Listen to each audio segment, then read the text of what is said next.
Үйгө катылган жек көрүү. Кел, кечки чайыңды ичип ал. Атайы сага жасадым. Бүгүн чай ичким келбеди. Эмне болду? Башым ооруп, кускум келип, көзүм караңгылап жатат. Эртең врачка барат окшойт. Жок, врачтар азыр сага ар нерсени сүйлөп, сенин көңүлүңдү оорутат. Жашың келип калыптыр дейчи, башка дагы бир нерселерди айтат. Сени мен гана айыктыра алам көбүчкөнүм.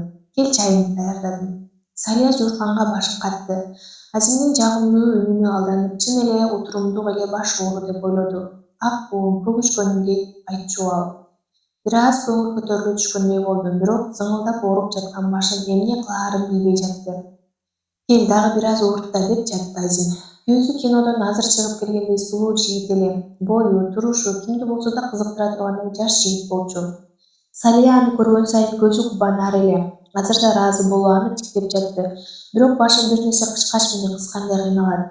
Азимдин колундагы чайды алып, акырын жутту. Уйкусу келип, көзү жабышып бара жатты. Бир караса, Азим аны ушундай бир башкача көз караш менен тиктеп туруптур, көз ирмемге жек көрүүгө окшогон бир нерсени көрүп алды. Жок, мен жаңылыш көрдүм окшойт деп өзүн жооштурду. Бир жыл болуп калды эле экөөнүн баш кошконуна. Жакындары, достору баары сүйлөшүп алгандай, бул жигиттен узак жүр дешти.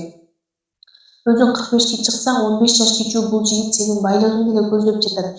Же ата-энесине уруп, тууганын айтпаса кандай болуп калат? Ушул жашка келип ата-энеси бир туугандары жок экен, мейли, бирок дос деле күтөт эле го. Мында бир сыр бар, же сенин байлыгыңды көздөп жатат, же пайдаланайын деп жатат сени. Көзүңдү ач деп эскертишти. Бирок Салия аны эч бирин укпады. Көзгө сайып көрсөтүп жаткан нерселердин баарына көз жумду. Чын эле бир адамдын ушул жашка чейин бир таанышы болбойбу? Ким ал? Кайдан келди? Өтмүшүн эч сураштырбады. Бир жолу сураса, ал тууралуу эч нерсе айтпайм. Чукулай берсең кетип калам дегендей бир кеп айткан. Ошондон кийин анын өтмүшүн эч сурабады. Азимдин жарашыктуу келбетин, сулуу көздөрүн, өзүнө болгон камкордугун гана каалады. Ансыз жашоосун элестете албай калган эле. Алардын жомуктогудай бир жашоосу башталды. Салиянын бир топ фармакологиялык фирмалары бар эле. Аларды акырындык менен Азим башкара баштады. Өзү иштен четтеп баратканын сезсе да, Азимге сокур кишидей ишенди. Бир да күмөн кылбады. Ушул жашка чейин окуп, иштеп, бизнесин түптөө менен алек болуп, аял сүйүү деген ушул туура деп баш ийип берди. 45 жашына чейин күттүргөн багыт ушул туура деп Кудайга жалынып жүрдү. Бир нече жолу балалуу бололу деди эле Азим токтотуп койду.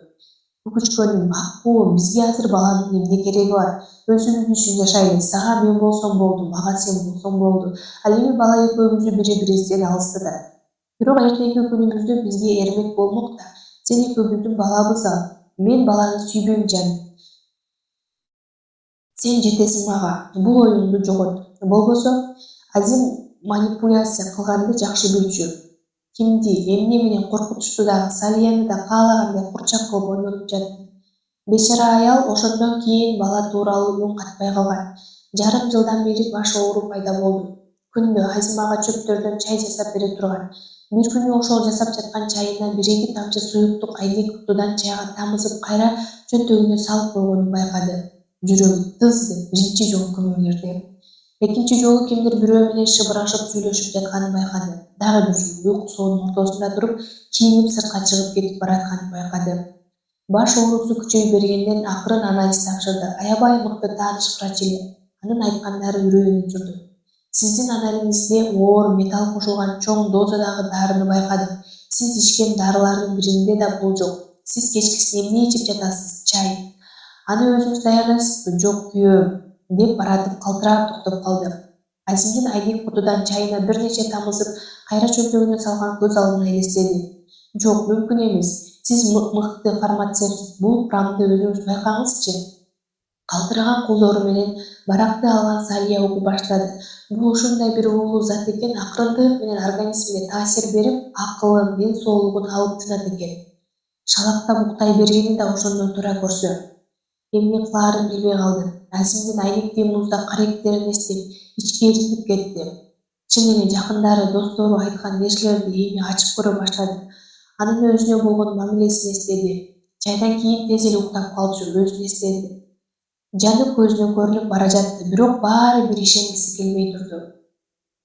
Ошол күндөн баштап Азимге билгизбей үйгө камера койдурду. Ал тууралуу бир топ чындык ортого чыккан соң канчалык корксо да чындыктын бетин ачууга бел байлады.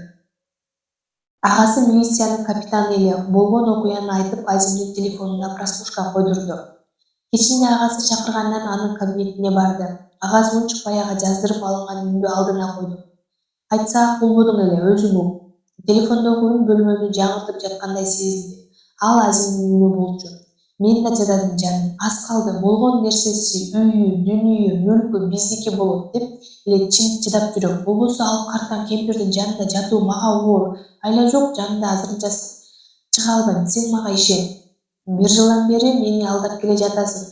Өзүң аялың менен чет өлкөдө жыргаап эс алып, кымбат үйдө, кымбат машина минип жашап келе жатасың. А мен сени күткөндөн тажадым, же ал же мен. Сен, албетте сен, бирок планыбыз ишке ашаарына аз калды жакында. Салиянын андан аркысын угууга эрки жетпеди, жүрөгү кысылып баштады. Көз жаштары мончоктоп агып жатты. Ыйлаба, аны түрмөнүн түбүндө чиритем, сени коргой албадым, бир тууганым. Мени кечир, аз жерден сенен айрылып кала жаздаган экенмин. Агасы Салияны кучактай берди. Келдиңби жаным деп кылчая берген Азим Салиянын жанындагы милиция кызматкерлерин көрдү. Дароо түшүндү. Анын көзүндөгү баягы жек көрүүнү Салия азыр байкады. Колуна кишен тагып алып бара жатканда гана анын көзүнө тике карады. Формачан балдарды эшикке чыгып туруусун суранды. Экөө гана калышты. Эмнеге деди бир ооз гана. Ха, Алида түшүнгөн жоксуңбу? Акча үчүн. Сенин акчаңды алып каалагандай жашоону кааладым. Сен жеткен нерсеге мен эч качан жетпейт болчумун. Анткени балдар үйүнөн чыккан мени эч ким кабыл албады. Окуганга акылым жетмек. Ал жактан да мүмкүнчүлүк беришкен жок. Оор жумуштарды кылдым, бирок мендей акылдуу жана келбеттүү эркек оор жумуш үчүн жаралган эмес. Ошондой учурда сени жолуктурдум. Сен менин жүк ташуучу экениме карабадың, анткени мендеги акылды көрдүң, бирок мендеги жек көрүүнү көрө албадың. Сени жек көрөм, сен сыяктууларды дагы. Силерге гана жашоодо татыктуу жашоого ылайыктуусуңарбы? Мендейлердин да жакшы жашоого акысы бар. Кана бул дүйнөнүн адилеттүүлүгү. Дүйнөнүн адилеттүүлүгү мына ушул, деди Салия анын колундагы кишенди көрсөтүп. Сен өзүңө татыктуу жерге бара жатасың. Бир аз мээримиң, уятың болсо го. Азим бир нерсе дейин деп баратып башын чайкады. Аны эшикке алып чыгып кетишти. Салия жеңил дем ала үйүн айланта карады. Бүттү, деди өзүнө өзү. Бул сөз анын жарасын айыктырып бара жаткандай сезилди.